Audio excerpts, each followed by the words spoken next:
A truck driver is abducted at gunpoint, taken hostage in her own rig, forced to drive or die. He goes, "It's time to end this." I just didn't feel like my odds were that good at that time.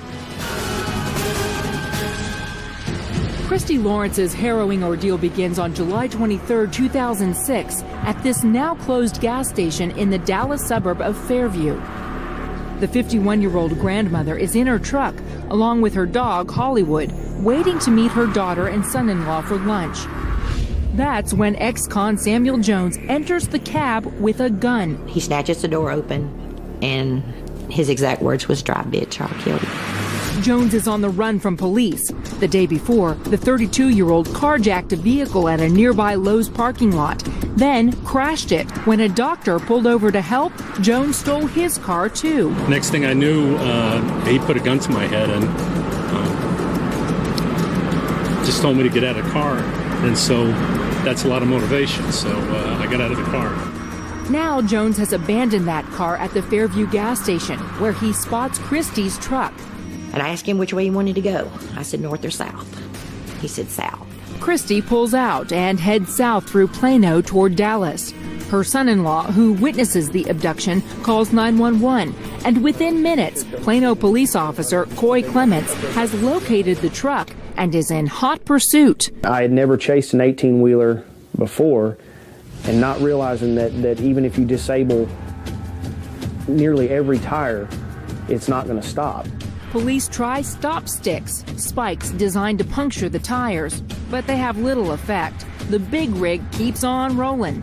It was only taking out the front tires. It didn't disable the drive tires, and the truck didn't slow down at all. Meanwhile, inside the cab, Christy is doing her best to calm her abductor, who is angry and agitated and still holding a gun to her head. My daddy used to say that I could talk a fence into surrendering, and I just figured the best thing to do is just keep a conversation going and ask him whatever you keep his mind off of doing anything crazy. Jones has a sea of police in tow, but no real destination. He directs Christy to keep driving. Thanks to local news coverage, Christy's abduction is now drawing hundreds of people to the highways to watch the crisis unfold in real time. It's crazy. You know, I mean, all these people tracking it and following it, us too. Just interesting. We've been at it for like 2 hours now, so we picked it up in Arlington and came all the way out here with it. There really were no ways that we could take any measures to ensure that the general public was safe, because they kept involving themselves in the situation. SWAT negotiators reached Jones by cell phone, but he won't agree to let Christy go. The Texas Department of Public Safety, or DPS, decides on a risky rescue plan. While the rig is speeding on I-40, DPS troopers shoot live ammunition at the 18-wheeler's engine. If you wanted to stop the truck, you needed to shoot the radiator, so they shot the radiator. Within 2 minutes, the truck overheated and shut down.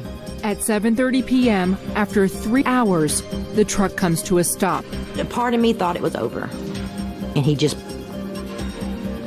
snatched me by the hair and pulled me to the back and kind of just shut the curtain. In the back of the cab, Jones calls the mother of his 2 children and says goodbye with a frightening remark. And then I hear, "It's time to end this." He leans back, he cocks the gun, and this one I asked him if I could call my kids, and he said, "Yeah, you should call and tell them bye." I told them that he was fixing to kill me, and they were all there together screaming, and I told him how much I loved him and that I was sorry, and he takes the gun and he puts his head down and he's just shaking his head back and forth. At that moment, Christy turns to her late father for comfort. I knew he was in heaven watching over me. I knew this. I mean, he's been with me all my life, so why would I think he wouldn't be with me at one of my hardest, toughest moments?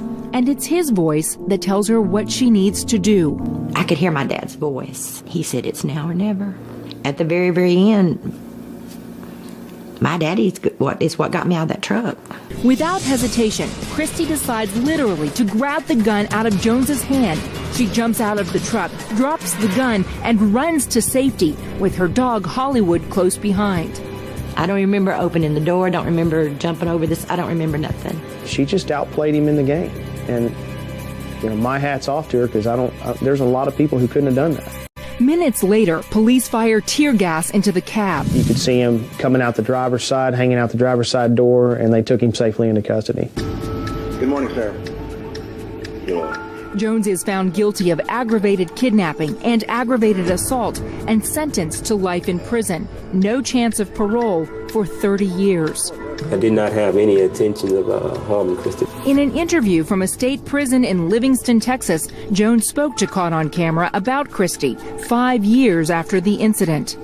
I decided to give her the gun, allow her to exit the truck. Jones says Christy didn't escape. He let her go. And of the gun itself, it was not loaded during the time with Christy. He even claims he considered her more than a hostage. There came a time where, me personally, I felt like she was no longer someone that I took hostage, but somebody that I was talking to. I hate to say friend, but I don't know what another word for it. As for why he did it, Jones maintains he snapped when he couldn't find work to support his family after his first stint in jail. Every opportunity that I tried to open, the doors were shut. And things led to another, and I just gave up. I guess symbolically running from the truth, running from reality. Jones has one more request of his former hostage. I would hope one day she would see enough to say, well, he spent enough time for the things that he's done, so let me forgive him. But Christy says the mom in her will never do that. One day I may forgive him, and to a certain point, there's a part of me that has, but not for what you did to my kids. Because I'm a mother before I am anything. You have not come close to enough time to spend behind bars.